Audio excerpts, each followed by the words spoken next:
So before I started the story for Genshin 6.1 this time around, I saw some comments online saying that the story of this patch was really good and that it might even be the best story patch since Act 5 of Fontaine. Now, Fontaine's Act 5 is generally known for being one of Genshin's best story quests, so it really raised my expectations for the story in this patch. And I honestly don't think, looking back, that I was too disappointed. Straight out the gate in Act 3, the game grabs your attention when Revere decides to attack Columbina in an attempt to restore more of his power. Now, typically, the beginning of these acts are much more relaxed and exposition heavy, so I honestly thought this was a nice change of pace. Although after Varka kind of swoops in to save the day, you do kind of go back to that exposition heavy style of storytelling that's quite common in the Genshin story. And unfortunately, this is one of many of the several instances in the entirety of 6.1 where the game just dumps all this information on you about what's happening and what's gonna happen, and it kind of just goes on for like 20 minutes each time.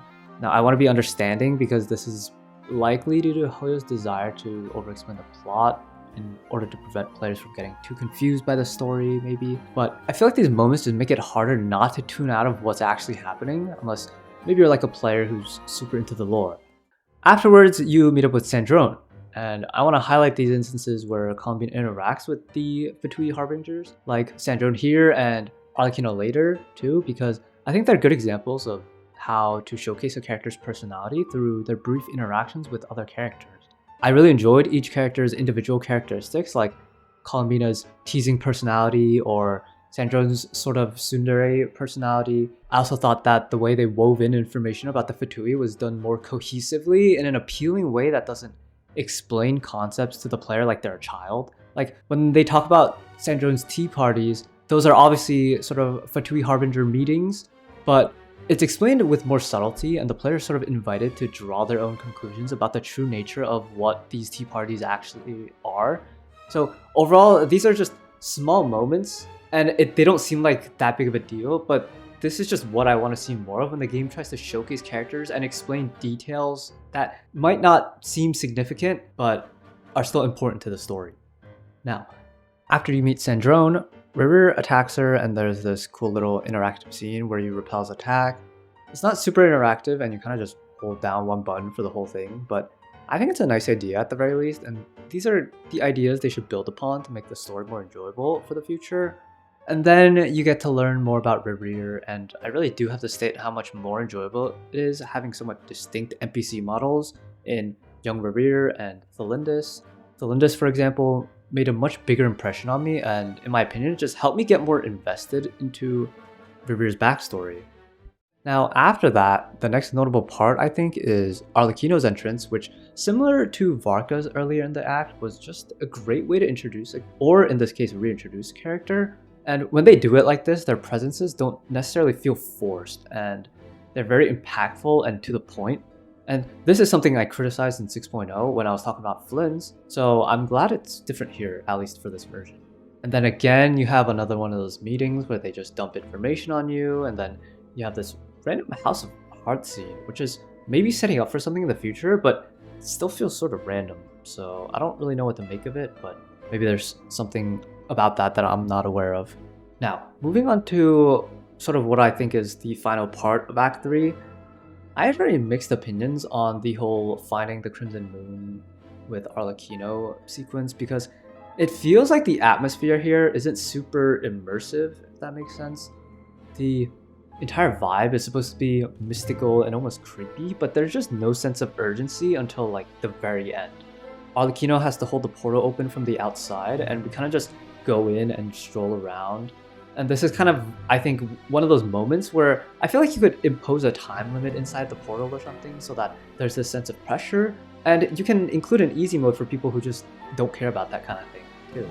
But besides that, I like how Arlecchino's relation to the moon here is actually tied in, and the entire ordeal is just a mutually beneficial moment, and it makes sense. And Arlecchino gets a lot stronger, and this has its own sort of implications for the future. So that's Act 3. What about Act 4? Given how this act is the climax and resolution of River's story, I did find Act 4 more interesting than Act 3.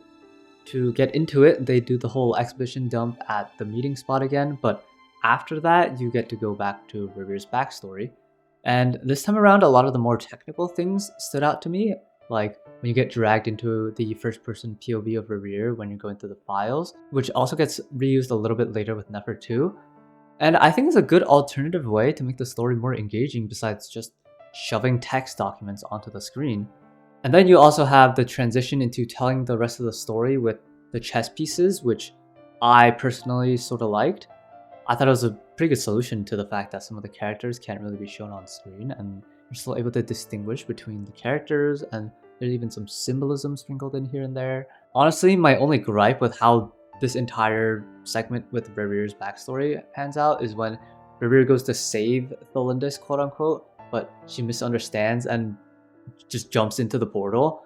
While I can understand why there might be miscommunication and all that, it just pissed me off a little bit personally because they don't communicate properly, and I feel like it's meant to evoke that sort of emotion, so I'm not too upset about it. But I mean, besides that, the whole cutscene after was done really well, and I think it was a good way to give you more of an emotional and personal view into River's motivations for the rest of this act. Then it sort of transitions into like a Nefer story quest, which I personally didn't mind because I like Nefer, and the story's pretty straightforward and it's nothing mind-blowing. It's just a good showcase of how she became the person she is today. But that being said, I feel like it completely just kills the pacing of the main story, and it feels really out of place because they could have just had Revere follow Nefer into his memories when they were there earlier, and he could have just been trapped there. So if you don't like Nefer, this part probably just feels off and is just disinteresting for you, which is totally understandable.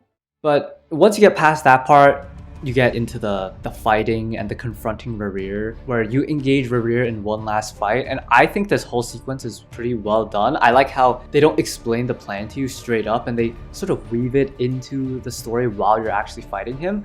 The Revere bit at the end feels a little bit unsatisfying maybe to some people, which I can see, because they kind of just toss him into the portal and he's not really gone for good, but I think it's a decent resolution to what it could have been, because clearly they can't really kill him because he still has a lot of power. Overall, for version 6.1, there were a lot of things you could nitpick in my opinion, but I think the effort and improvements that I noticed made the version more enjoyable for me in general. I didn't have too many critiques of the story writing itself besides the pacing, but Genshin has kind of always had these pacing problems. Unfortunately, they choose to cater to their players who don't really care, which brings down the quality of the story overall when you have to explain every single little thing. But besides that, I did like how they tried to tie in the next story arc for Nodcry by, constantly implying that the Doctor is up to something behind the scenes. But yeah, overall, my thoughts on the 6.1 story is that the quality of the story seems higher than usual. It's refreshing to see them try new ideas like the chess set and the first-person POV thing. Unfortunately, as I said, the same old pacing issues do remain. And honestly, I don't think they'll ever be addressed. And there's just a lack of concern for improving on those things, which is unfortunate, but it is what it is. Genshin's action segments are generally good enough, although I do think there are a lot of improvements that could be made in that sense. But yeah, my personal enjoyment of this act was, I don't know, if I had to give it a rating, like an 8 out of 10. I think this transition into the next arc for Nodcry will be interesting, and I think it'll say a lot about the writing direction as a whole for Genshin in the future, so I'll probably try to pay extra attention coming in 6.2.